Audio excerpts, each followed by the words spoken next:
Hi again. I'm here to read another chapter of Anne of Green Gables, and we are now up to chapter 8. Okay. Chapter 8. Anne's bringing up is begun.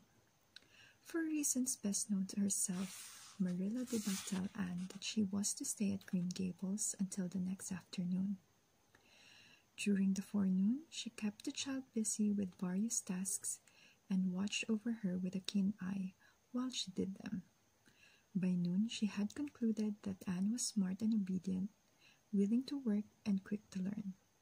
Her most serious shortcoming seemed to be a tendency to fall into daydreams in the middle of a task and forget all about it until such time as she was sharply recalled to earth by a reprimand or a catastrophe. When Anne had finished washing the dinner dishes, she suddenly confronted Marilla with the air and expression of one desperately determined to learn the worst. Her thin little body trembled from head to foot, her face flushed and her eyes dilated until they were almost black. She clasped her hands tightly and said in an imploring voice, "Oh, please, Miss Cuthbert, won't you tell me? Are you going to send me away or not? I've tried to be patient all the morning, but I really feel that I cannot bear not knowing any longer.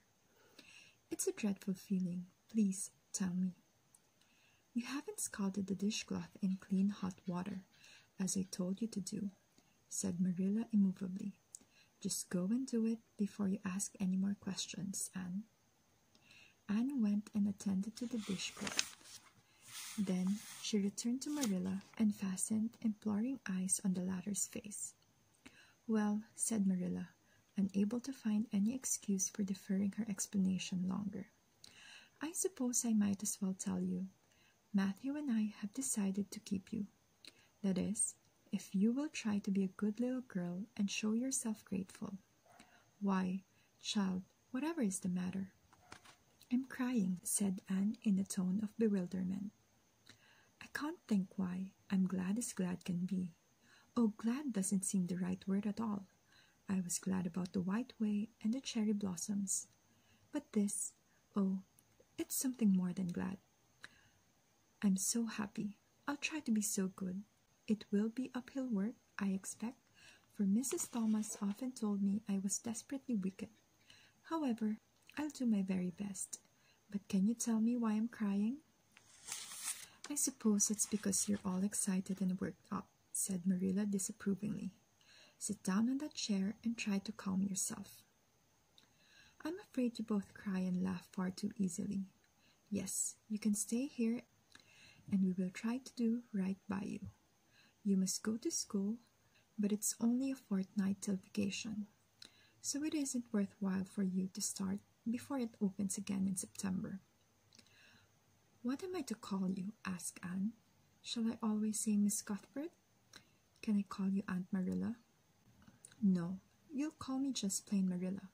I'm not used to being called Miss Cuthbert, and it would make me nervous." "It sounds awfully disrespectful to just say Marilla," protested Anne. "I guess there'll be nothing disrespectful in it if you're careful to speak respectfully. Everybody, young and old, in Avonlea calls me Marilla, except the minister. He says Miss Cuthbert when he thinks of it." "I'd love to call you Aunt Marilla," said Anne wistfully. "I've never had an aunt or any relation at all, not even a grandmother. It would make me feel as if I really belonged to you. Can't I call you Aunt Marilla?" "No, I'm not your aunt, and I don't believe in calling people names that don't belong to them. But we could imagine you were my aunt." "I couldn't," said Marilla grimly. "Do you ever imagine things different from what they really are?" asked Anne, wide-eyed. "No." "Oh," Anne drew a long breath. "Oh, Miss Marilla, how much you miss." "I don't believe in imagining things different from what they really are," retorted Marilla. "When the Lord puts us in certain circumstances, He doesn't mean for us to imagine them away. And that reminds me, go into the sitting room and be sure your feet are clean and don't let any flies in. and bring me out the illustrated card that's on the mantelpiece. The Lord's Prayer is on it, and you'll devote your spare time this afternoon to learning it off by heart. There's to be no more of such praying as I heard last night. I suppose I was very awkward, said Anne, apologetically. But then, you see, I've never had any practice. You couldn't really expect a person to pray very well the first time she tried, could you? I thought out a splendid prayer after I went to bed, just as I promised you I would. It was nearly as long as a minister's, and so poetical. But would you believe it? I couldn't remember one word when I woke up this morning, and I'm afraid I'll never be able to think out another one as good. Somehow, things never are as good when they're thought out a second time. Have you ever noticed that? Here is something for you to notice, Anne. When I tell you to do a thing, I want you to obey me at once and not stand stock still and discourse about it. Just you go and do as I bid you. Anne promptly departed for the sitting room across the hall. She failed to return. After waiting 10 minutes, Marilla laid down her knitting and marched after her with a grim expression. She found Anne standing motionless before a picture hanging on the wall between the two windows, with her hands clasped behind her, her face uplifted, and her eyes a star with dreams. The white and green light strained through apple trees and clustering vines outside fell over the rapt little figure with a half-unearthly radiance. Anne, whatever are you thinking of? Demanded Marilla sharply. Anne came back to earth with a start. That, she said, pointing to the picture, a rather vivid chromo entitled, Christ Blessing Little Children. And I was just imagining I was one of them, that I was the little girl in the blue dress, standing off by herself in the corner as if she didn't belong to anybody, like me. She looks lonely and sad, don't you think? I guess she hadn't any father or mother of her own, but she wanted to be blessed too, so she just crept shyly up on the outside of the crowd, hoping nobody would notice her except him. I'm sure I know just how she felt. Her heart must have beat and her hands must have got cold, like mine did when I asked you if I could stay. She was afraid he might not notice her, but it's likely he did, don't you think? I've been trying to imagine it all out, her edging a little nearer all the time until she was quite close to him, and then he would look at her and put his hand on her hair, and oh, such a thrill of joy as would run over her. But I wish the artist hadn't painted him so sorrowful looking. All his pictures are like that, if you've noticed. But I don't believe he could really have looked so sad, or the children would have been afraid of him. Anne, said Marilla, wondering why she had not broken into speech long before. You shouldn't talk that way. It's irreverent, positively irreverent. Anne's eyes marveled. Why, I felt just as reverent as could be. I'm sure I didn't mean to be irreverent. Well, I don't suppose you did, but it doesn't sound right to talk so familiarly about such things. And another thing, Anne, when I sent you after something, you're to bring it at once, and not fall into mooning and imagining before pictures. Remember that. Take that card and come right to the kitchen. Now sit down in the corner and learn that prayer off by heart. Anne set the card up against the jugful of apple blossoms she had brought in to decorate the dinner table. Marilla had eyed that decoration askance, but had said nothing, propped her chin on her hands, and fell to studying it intently for several silent minutes. I like this, she announced at length. It's beautiful. I've heard it before. I heard the superintendent of the asylum Sunday school say it over once, but I didn't like it then. He had such a cracked voice, and he prayed it so mournfully. I really felt sure he thought praying was a disagreeable duty. This isn't poetry, but it makes me feel just the same way poetry does. Our Father, who art in heaven, hallowed be thy name. That is just like a line of music. Oh, I'm so glad you thought of making me learn this, Miss Marilla. Well, learn it and hold your tongue, said Marilla shortly, and tipped the vase of apple blossoms near enough to bestow a soft kiss on a pink cup bud, and then studied diligently for some moments longer. Marilla, she demanded presently, do you ever think that I shall ever have a bosom friend in Avonlea? What kind of a friend? A bosom friend, an intimate friend, you know, a really kindred spirit to whom I can confide my inmost soul. I've dreamt of meeting her all my life. I never really supposed I would, but so many of my loveliest dreams have come true all at once that perhaps this one will too. Do you think it's possible? Diana Barry lives over at Orchard Slope, and she's about your age. She's a very nice little girl, and perhaps she will be a playmate for you when she comes home. She's visiting her aunt over at Carmody just now. You'll have to be careful how you behave yourself, though. Mrs. Barry is a very particular woman. She won't let Diana play with any little girl who isn't nice and good. Anne looked at Marilla through the apple blossoms, her eyes aglow with interest. What is Diana like? Her hair isn't red, is it? Oh, I hope not. It's bad enough to have red hair myself, but I positively couldn't endure it in a bosom friend. Diana is a very pretty little girl. She has black eyes and hair and rosy cheeks. And she is good and smart, which is better than being pretty. Marilla was as fond of morals as the Duchess in Wonderland, and was firmly convinced that one should be tacked on to every remark made to a child who was being brought up. But Anne waved the moral inconsequently aside and seized only on the delightful possibilities before it. Oh, I'm so glad she's pretty. Next to being beautiful oneself, and that's impossible in my case, it would be best to have a beautiful bosom friend. When I lived with Mrs. Thomas, she had a bookcase in her sitting room with glass doors. There weren't any books in it. Mrs. Thomas kept her best china and her preserves there, when she had any preserves to keep. One of the doors was broken. Mr. Thomas smashed it one night when he was slightly intoxicated, but the other was whole, and I used to pretend that my reflection in it was another little girl who lived in it. I called her Katie Maurice, and we were very intimate. I used to talk to her by the hour, especially on Sunday, and tell her everything. Katie was the comfort and consolation of my life.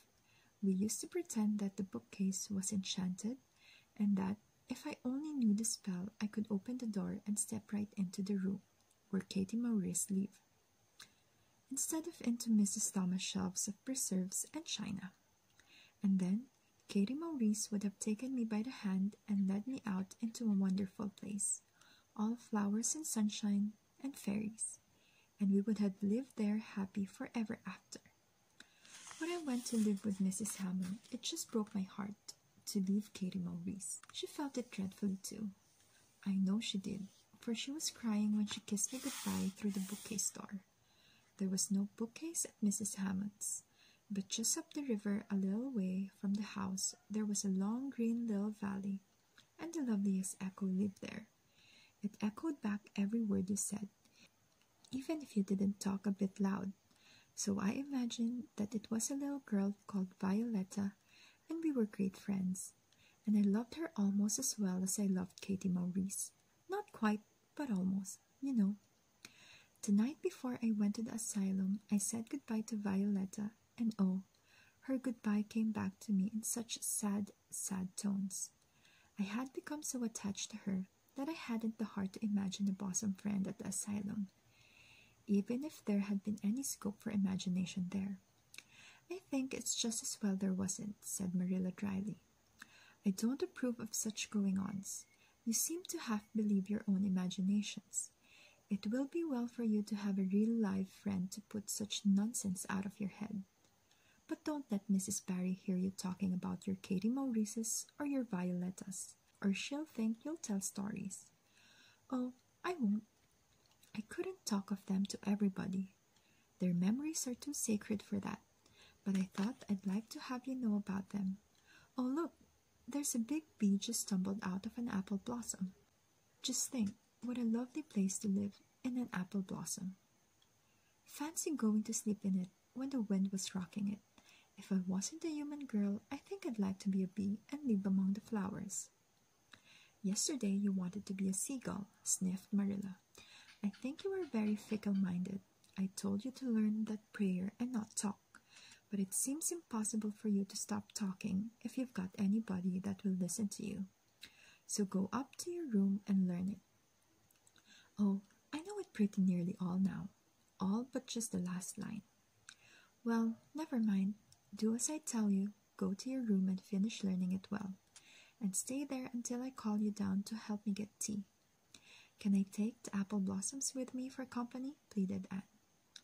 No, you don't want your room cluttered up with flowers. You should have left them on the tree in the first place. I did feel a little that way too, said Anne. I kind of felt I shouldn't shorten their lovely lives by picking them. I wouldn't want to be picked if I were an apple blossom, but the temptation was irresistible. What do you do when you meet with an irresistible temptation? Anne, did you hear me tell you to go to your room? Anne sighed, retreated to the east gable, and sat down in a chair by the window. There, I know this prayer. I learned that last sentence coming upstairs. Now I'm going to imagine things into this room so that they'll always stay imagined. The floor is covered with a white velvet carpet with pink roses all over it, and there are pink silk curtains at the window. The walls are hung with gold and silver brocade tapestry. The furniture is mahogany. I never saw any mahogany, but it does sound so luxurious. This is a couch all heaped with gorgeous silken cushions, pink and blue and crimson and gold, and I am reclining gracefully on it. I can see my reflection in that splendid big mirror hanging on the wall. I am tall and regal, clad in a gown of trailing white lace with a pearl cross on my breast, and pearls in my hair. My hair is of midnight darkness, and my skin is a clear ivory pallor. My name is the Lady Cordelia Fitzgerald. No, it isn't. I can't make that seem real. She danced up to the little looking-glass and peered into it. Her pointed freckled face and solemn gray eyes peered back at her. You're only Anne of Green Gables, she said earnestly. And I see you, just as you are looking now, whenever I try to imagine I'm the Lady Cordelia. But it's a million times nicer to be Anne of Green Gables than Anne of Nowhere in particular, isn't it? She bent forward, kissed her reflection affectionately, and betook herself to the open window. Dear Snow Queen, good afternoon. And good afternoon, dear Birches, down in the hollow. And good afternoon, dear gray house up on the hill. I wonder if Diana is to be my bosom friend. I hope she will, and I shall love her very much. But I must never quite forget Katie Maurice and Violetta. They would feel so hurt if I did, and I'd hate to hurt anybody's feelings. Even the little bookcase girls, or the little echo girls. I must be careful to remember them and send them a kiss every day. Anne blew a couple of airy kisses from her fingertips past the cherry blossoms, and then, with her chin in her hands, drifted luxuriously out on the sea of daydreams. And that's Chapter 8 of Anne of Green Gables. Thank you for listening. Have a great day. Bye.